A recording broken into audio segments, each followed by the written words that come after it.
I think, the quarterback position is arguably the hardest position out of all sports. The great thing, we get a lot of the blame, but we also get a lot of the glory. Kellen, Mond, San Antonio, Texas, 25 years old, and I play for the San Antonio Brahmas. I was born and raised in San Antonio, Texas, with both parents, two twin sisters that are younger than me.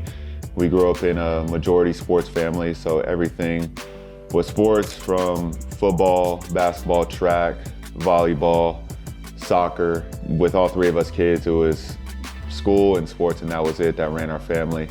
And grew up with two loving parents that pushed us in every way that they possibly could, provided a lot of love and care, but also instilled a lot of discipline in us. I think I knew football was my path probably freshman year of high school.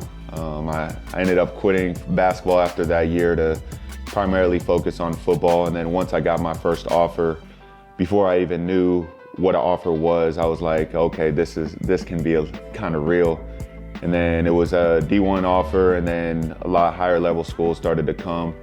And after that, ended up being a 5-star recruit. I think at almost every stage that I've been through, it's always been some high level of adversity.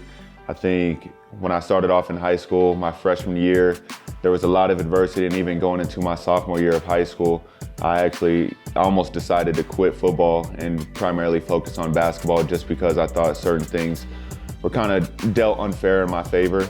And I ended up continuing to pursue that, ended up being one of the top quarterbacks and drafted in the 3rd round in 2021 draft. Draft day was special. I always tell everyone it's a top 3 day in my life. One being my son being born, and whenever I proposed. And then draft day was just a nostalgic feeling. And you have no idea when your name is going to be called. And even when I got the call, I thought it was a fake number. Right when I got off the phone, it was just like a mix of feelings, like, should I get up and just scream, or should I just kind of lean over and hug my parents? And I look over to my dad, and like, he's crying, my mom's crying, everyone's crying, jumping up in the air. You have people running out in front of the camera.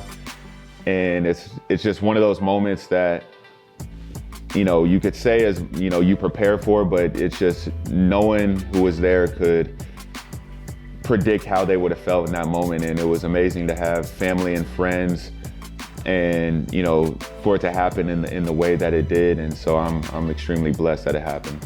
My ultimate goal right now is, now that I got a son, got a fiance, it's, primarily do it for my family. And these will be the first games that my son has really ever seen me play football. And, I'm teaching him how to say touchdown and stuff right now. So that's been extremely fun. But, I believe I'm with a really good team, and I believe we have a really good shot to win the championship. So it's going to be a long process, but, I want to be the person to lead this team to a championship.